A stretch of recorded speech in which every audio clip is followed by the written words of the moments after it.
Hi all. The next several videos are about an important class of groups called the symmetric groups.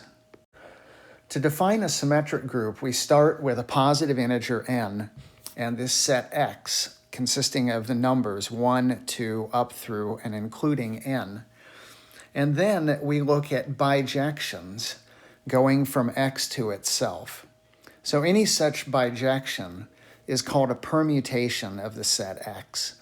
And you can think of a permutation more or less as just being a rearrangement of the elements in X. Now, we're going to gather all these permutations together and denote that set of permutations by S sub n.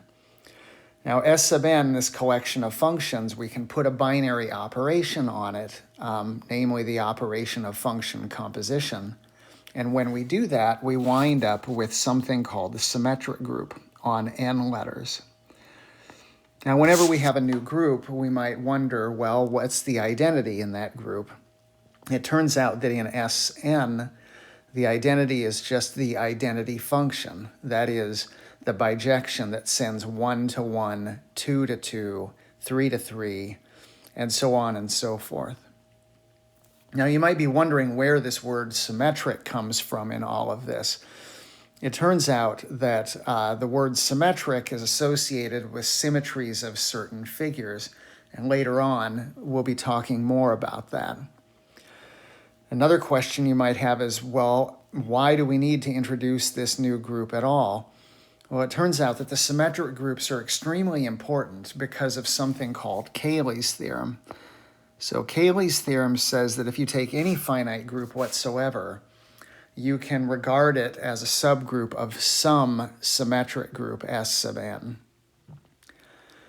So we're going to try and investigate these things, but first it's important for us to become familiar with the workings of Sn. To help us become familiar with the symmetric groups, maybe it's good for us to do a few little computations. In this example, we're going to be working in S6. That's the symmetric group on 6 letters. And here you see two permutations, F and G, in S6. We're going to do several computations with F and G. So the first thing that we need to understand is what we mean by these representations of F and G. So what you can think of is that this top row of numbers there, you can think about that as being the domain of the function f. So that's our domain. And the bottom row of numbers you can think of as being the range. So if you want to know what f of 2 is, for instance, suppose I want to know f of 2, well, I just go below, and I see that there's a 1 immediately below 2. And so that tells me, for instance, that f of 2 is equal to 1. All right, so the first thing that we're asked in the example is to compute f times g of 2. Now, remember that our operation in this group is function composition. So if I take f times g of 2, that really means f of g of 2. That is, we first compute g of 2, and then we compute f of the result. So g of 2, we see from the right-hand array, should be 6. So we're supposed to take f of 6. And then from the left-hand array, we see that f of 6 is just 6. Now, if we move to taking g times f of 2, that's the opposite composition. So we're taking g of f of 2. And f of 2, just as we saw a moment ago, is equal to 1. So I need to take g of 1. And then I move over to this array, and I find 1, and I look at the number beneath 1, and I see that it's 3. So f times g of 2 is equal to 6, while g times f of 2 is equal to 3. And so that tells us that this group S6 is not abelian. That is, that the function f times g is different from the function g times f. All right, so the next question is about the identity in S6. And remember, we talked about this, a little bit about this on the previous slide, that the identity should be just the identity function, the do-nothing function, right, where our domain is 1, 2, 3, 4, 5, 6, and 1 gets sent to 1, 2 gets sent to 3 to 3, and so on and so forth. Now the next question is about G inverse. All right, so G inverse is going to be a member of S6, and we can write down the domain,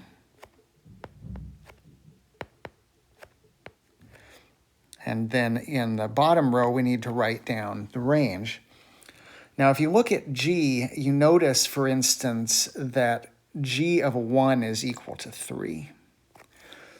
And that means that in the inverse function, 3 must get sent back to 1. So I know that 3 gets sent back to 1 for G inverse. For G, I know, for instance, that 2 goes to 6. And that means in the inverse function, 6 must go to 2.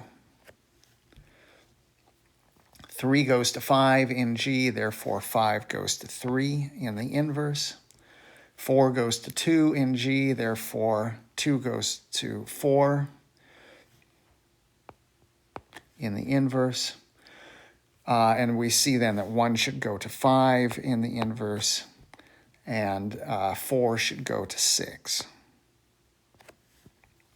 So that is the inverse of G. And then finally, we're asked about the order of S6. That is, how many functions are we talking about that live within S6? So to help us see what that might be, let's write down what a typical function might look like. So we have our domain 1, 2, 3, 4, 5, 6. And I need to fill in these bottom slots, 6 of them, with numbers, 1 through 6. Now, if I fill in this first slot, the one below the number 1, I have 6 choices for numbers that could go there, right?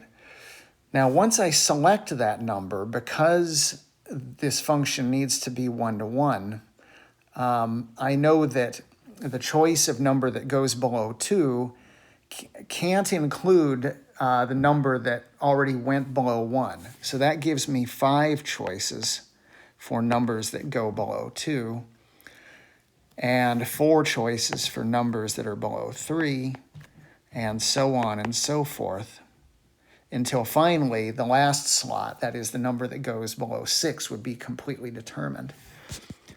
So if we use the multiplicative principle of counting, we see that there are 6 times 5 times 4 times 3 times 2 times 1 ways to form functions in S6. That's otherwise known as 6 factorial.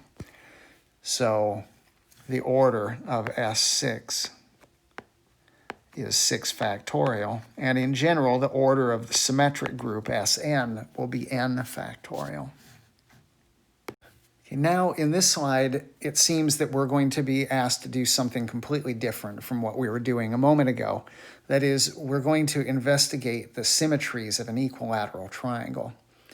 The first thing we need to know is what we mean by that. And so what I want you to do is imagine an equilateral triangle, maybe made out of paper or wood, and we can label its corners 1, 2, and 3. Now you can imagine this piece of paper, maybe a wood triangle, fitting into a mold where the positions in that mold also are labeled. Now the positions, these outer numbers, are going to remain fixed forever. However, the inner labelings can change depending on what we do with the triangle. We could leave it alone, we could pick it up and rotate it, and that would change the labeling or the positions of the labels in the inner portion of the triangle. So the very first thing we might do is just simply to leave the triangle alone, right? So we don't do anything. And that means that the inner labels stay exactly where they were. And the outer labels, the positions, of course, are always fixed. And that sort of do-nothing symmetry can be encoded as follows. So we're going to let the labels on the interior of the triangle be listed across the top, and their corresponding positions, that is the outermost numbers, will be listed across the bottom, right? So label 1 is still in position 1, label 2 still in outer position 2, label 3 is in position 3. So that's our first symmetry, the do-nothing symmetry, and you might recognize that as being the identity permutation in the symmetric group S3. So now we can keep going along these lines. So let's start with another triangle. So we have 1, 2, 3, 1, 2, 3. So we're in our home position. And now this time, instead of doing nothing, maybe we pick our triangle up and rotate it clockwise by 120 degrees. If we do that and put the triangle back down again, well, the positions are still 1, 2, 3, as they always are, but now the 1 should be over here, the 3 here, and the 2 there, if we have rotated by 120 degrees. And so what does that entail for us in the land of permutations? Well, our labels in the triangle, again, are 1 and 2 and 3. But now this time, label 1 sits in position 3, label 2 sits in position 1, and label 3 sits in position 2.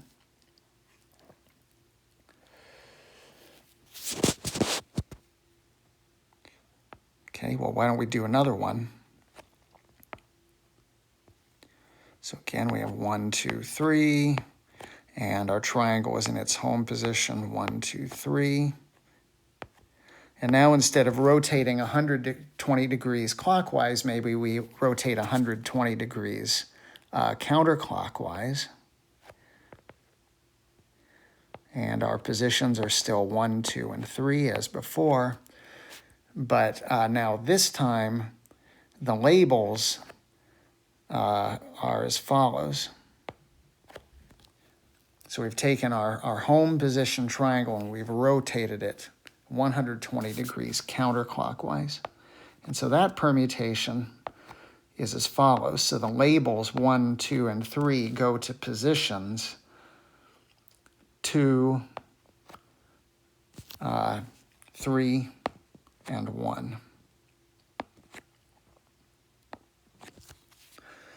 All right, now that accounts for all of the possible rotations of the triangle, where you can pick it up and just put it back in its mold again. The other thing you could do is pick the triangle up and flip it over, right? So one thing that you could do would be something like this. So here we have our triangle in its home position. So 2, 3, 1, 1, 2, 3. And maybe we flip it across its vertical axis of symmetry. And if we do that, our home positions are still 1, 2, and 3, but now our labels have become 1, 3, and 2 inside, right? Because we picked the triangle up and we've flipped it across this vertical midline. So notice in the permutation, the labels are 1, 2, and 3. Label 1 has stayed at position 1, but labels 2 and 3 have switched positions. So 2 is in position 3 and 3 is in position 2. Okay, now there are two other types of flips that we can make. One is across a line of symmetry sort of like this, and another is across a line of symmetry sort of like that. And that leads to two more permutations that I'm just going to write down here without drawing the figures. So the first symmetry that I talked about, that is the one where you flip across this line of symmetry. That one fixes 2 and swaps the positions of 3 and 1. Whereas the other one that I was talking about will fix 3. And the positions of 1 and 2 will be swapped. So now, if you think about it, that accounts for all of the reasonable physical symmetries of an equilateral triangle. And guess what? Well, we wound up with the entire collection of permutations on 3 letters. So this collection of symmetries of the equilateral triangle is really the entire symmetric group S3.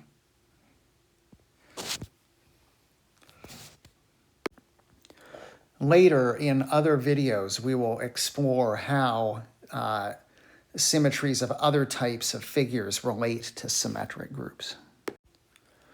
So analogous to the way that we can view integers as products of prime numbers, we're now going to want to take permutations and write them as products of more fundamental types of permutations. So we start with this permutation F in S6. In fact, we've seen this permutation before on a previous slide. And if we look at this permutation, it has sort of a cycle structure, right? If we start at 1 and we ask ourselves, okay, what does 1 get sent to? Well, it gets sent to 3. And then what does 3 get sent to? Well, it gets sent to 5. What does 5 get sent to under our function f? It gets sent to 2. And then 2 gets sent back to 1, and then we start all over again, right? So this function, when we repeatedly apply the function, f sends 1 to 3, then 3 to 5, then 5 to 2, and then 2 to 1. And notice that the other numbers, 4 and 6, are fixed. So in an instance like this, we call the permutation a cycle. And we can write shorthand for a permutation like this. We just write a 4-tuple, f equals 1, 3, 5, 2. And this indicates that 1 goes to 3, then 3 goes to 5, then 5 goes to 2, and then 2 goes back to 1. Now, writing of cycles in this shorthand notation is not unique. For instance, we could have also written f in this way, right? Because indeed, 3 goes to 5, which then goes to 2, which then goes to 1, which then goes to 3, right?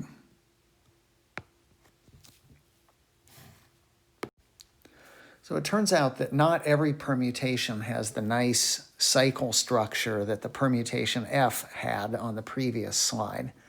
So in this slide, we have this new permutation G, and we're asked to determine whether it's a cycle. And if it's not, we're going to try and write it as a product of cycles. So let's start, just like we did on the previous slide, let's look at what happens to 1. Well, I know that 1 goes to 3, and then 3 goes to 5, so far so good. And then 5 goes back to 1, and the whole thing starts over again. And now we look at what remains. We see some 2s and 4s and 6s, and those things are not fixed. We do not have the situation that 2 goes to 2, 4 goes to 4, and 6 goes to 6. So the situation here is different from what we had on the previous slide. But nonetheless, we do have this cycle in here that goes from 1 to 3, 3 to 5, and 5 to 1. So why don't we write that down? So 1 we know goes to 3, and we know 3 goes to 5, and then 5 goes back to 1. So I close off my cycle. So now let's just start again with, say, 2. So I see that 2 goes to 6, and then 6 goes to 4, and then 4 goes back to 2, which is where we started. So I get another cycle here, which is 2 going to 6 and then going to 4, which then goes back to 2. So this product of cycles is, in fact, does yield G, right? Because if you pick any element in the domain, like 4, for instance, right here, this product of cycles should tell us correctly what happens to 4. And indeed it does, right? Because I know that 4 here gets sent to 2 in that cycle, and then when I move over here to the previous cycle, nothing at all happens to 2, right? So the sum total of all of that is that G of 4 is equal to 2, just as we would have expected. And you can test that for any other thing in the domain. Just check that this product of cycles gives the same result as the array that's listed in the top. Now, we could, remember the symmetric group is not abelian. The order in which we multiply permutations does matter. But when we are dealing with disjoint cycles, the order doesn't matter. And again, you could test this by just asking yourself, okay, well, what happens to 1 under this product permutation? What happens to 2, et cetera, et cetera. For instance, if I wanted to compute what happens to 1 here, I see that 1 goes to 3 there, and then when I look to the left, 3 doesn't appear in the permutation to the left. And so I know that the result is 1 goes to 3, just as we would have expected it to do. Okay, so this is not any kind of, coincidence at all. In fact, there's this theorem, important theorem, that says that, any element in a symmetric group, in the symmetric group Sn, can be written as a product of disjoint cycles. And in fact, that factorization into products of disjoint cycles is essentially unique. That is, up to the order of the factors, like here, we moved the order around, but the factors themselves are the same. And we're also going to omit cycles of length 1. So now we do a couple of examples involving products of disjoint cycles. So in the first example, we have this product of 3 cycles, but they are not disjoint cycles. So the goal is to take this permutation, whatever it is, and to write it as a product of disjoint cycles. So to write as a product of disjoint cycles, we have to start somewhere. So let's open a parentheses, and we're going to put the number 1, and we want to find out where 1 goes in this permutation. So remember that products in symmetric groups are really compositions of functions. And with compositions of functions, you might remember that we move from the right-handmost function leftward. So I start on the right in the permutation or the cycle 2, 6. I look for a 1 there, and I don't see it, which means that it is fixed by that permutation. So now I move 1 step to the left. I look for the number 1 in the cycle 7, 3, 6. I don't see it, which means that it is fixed by the cycle 7, 3, 6. Finally, I move to the leftmost cycle 1, 2, 7. I see that 1 is sent to 2 there. And therefore, throughout this product of cycles, the number 1 is sent to 2. Now let's see what happens to 2. I move to the far right, and I see that 2 is sent to 6. And then in the middle permutation, 6 is sent to 7.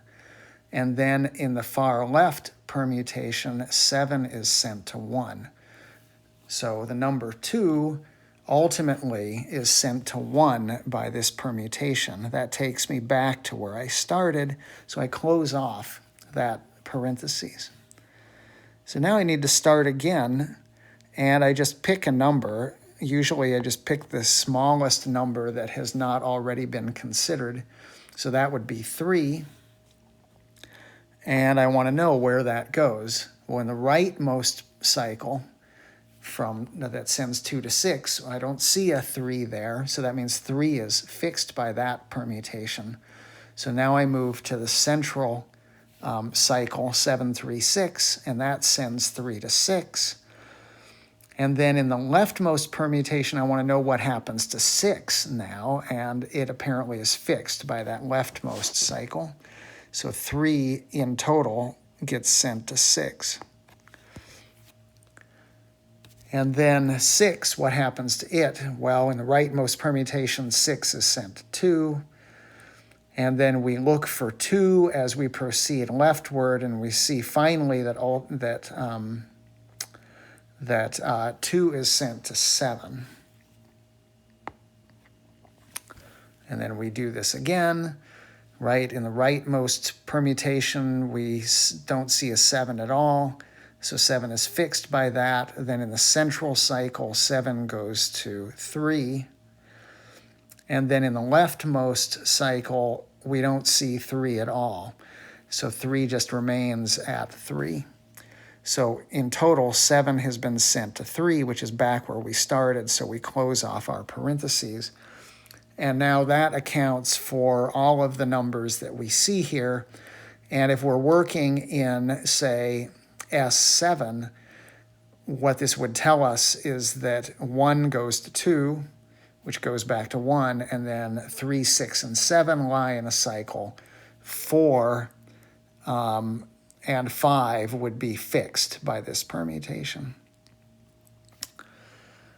Okay, so now the next example is to write every permutation in S3 as a product of disjoint cycles. So now we have to remember what those permutations were. So the first one was this identity permutation, right? Where we just did nothing.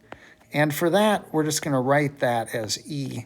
There's nothing, no cycle of length greater than 1 happening there. So we're just going to write it as an E. So now if we have a 1, 2, 3, 2, 3, 1, what is that? Well, we see that 1 gets sent to 2, and 2 gets sent to 3, and 3 gets sent back to 1.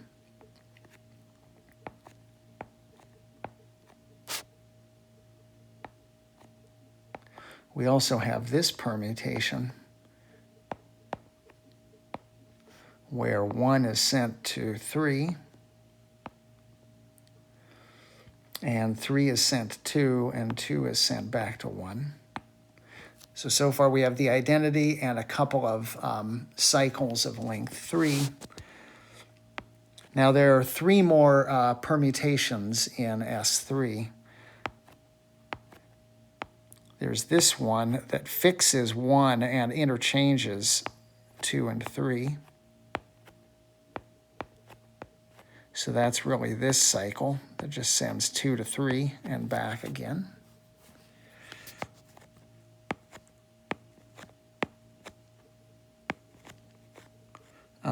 Let's see here. We'll make that a 3 and that a 1. And so we have this thing that fixes 2. That essentially just swaps 1 and 3. And then finally,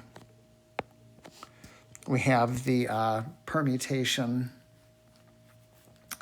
that fixes, that fixes 3 and flip-flops 1 and 2. So it turns out that in S3, every single permutation, well, I guess except for the identity, can be written as just a single cycle of length greater than 1. Now we investigate the orders of cycles and of more general elements in the symmetric groups. So let's begin with a cycle like this F, and we're asked to compute its order. So what does that mean? Well, I want to find the smallest positive power of F that yields the identity permutation. So what should F squared look like? Well, we need to find out what happens to 1. Well, F takes 1 to 5, and then if I apply F again, I see that 5 gets sent to 3. So in total, 1 gets sent to 3. Now what happens to 3? Well, F sends 3 to 2, and then if I apply F again, 2 goes back to 1. So 3 ends up getting sent to 1, and I close off the cycle. And now I look for the smallest number that's not yet been considered, like 2. What happens to 2? Well, 2 goes to 1 with a single application of F, but it goes then next to 5 with another application of F. And then 5 finally goes to 3 and then to 2. And so we're done. So that's F squared. What about F cubed?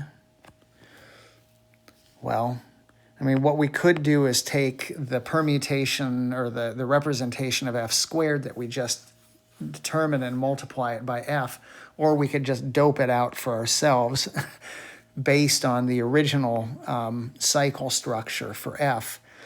So now we're applying F 3 times. What happens to 1?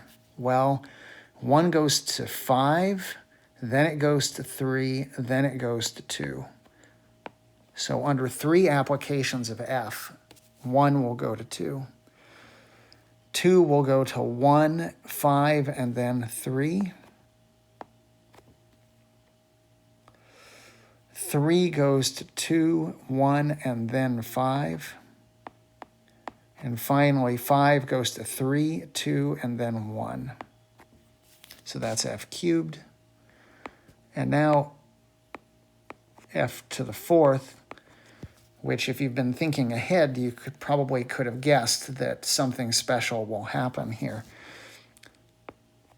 So if I start with 1 and I go and I do 4 applications of F, I go from 1 to 5, then from 5 to 3, then from 3 to 2, and then finally from 2 back to 1. So we wind up where we started. And in fact, that's going to be true for any number that we start with here. We're going to wind up back where we started. And so this is really just the identity permutation. Now, you probably could have guessed that, right? That the order of a cycle like this, so the order of F is equal to 4. And we could have guessed that just by looking at the length of the cycle. That is the number of terms in that cycle. Right, and that is not any kind of coincidence. In fact, we have a theorem here. And in fact, the order of any R cycle is just R. Now, if we use this notion of writing a permutation into a product of disjoint cycles, then we can use the orders of these cycles to help us find the order of the original element. So if you've got a permutation F in the symmetric group and you write it as a product of disjoint cycles, then the order of that element, it turns out, is the least common multiple of the orders of the individual cycles. And the proof of that is a homework exercise for you. We finish the video with an example that brings several of these concepts together. So we're given a generic permutation, and what we're going to want to do is compute its order. So the first thing that we would want to do is to write G as a product of disjoint cycles. And we can see evidently that this G currently is not written as a product of disjoint cycles. So the first order of business here is to fix that and to write G as a product of disjoint cycles. So let's start as we did before, start with 1. Let's see what happens to 1. Remember that when computing a product, we move essentially from right to left. So I see first that 1 goes to 5, and then as I move to the left, I never see 5 again. And so that means that 1 is just sent to 5 overall. 5 is sent to 3 by the rightmost permutation, and then I never see 3 again. So I see that 5 gets sent to 3 overall. Now, finally, something happens, right? 3 gets sent to 4 first. Then 4 gets sent to 6 here. And then in the leftmost permutation, I don't see any 6. So 6 is fixed by that leftmost permutation. And so in total, 3 gets sent to 6. 6 now first appears in the middle cycle. It goes to 4, whereas in the leftmost cycle, 4 goes to 7. And so in total, 6 will go to 7. And then finally, we see that 7 will go back to 1. And so we close off our cycle.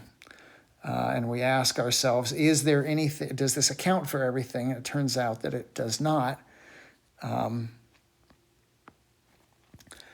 fact, there's a 2 at least that is not accounted for. So that's the smallest number that has not been listed yet. So I start with it. It appears here, and it gets sent to 1. And now I look for 1 as I move to the left, and I see it here, and it goes to 4. So in total, 2 goes to 4. And now finally, 4 goes to 2, and then I never see 2 again. So in total, 4 goes to 2, and I close it out. And now I see that everything has been accounted for.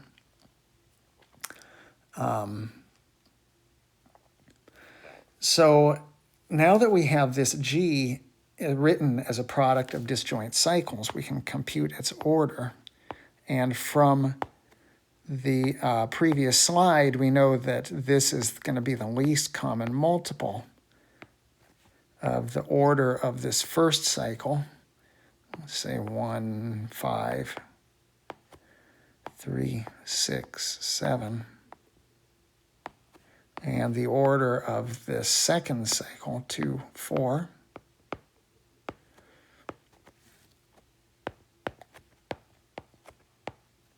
And remember, the order of a cycle is just the length of that cycle from the previous slide. So it's the least common multiple of 5 and 2, which turns out to be 10. So the order of this permutation is equal to 10.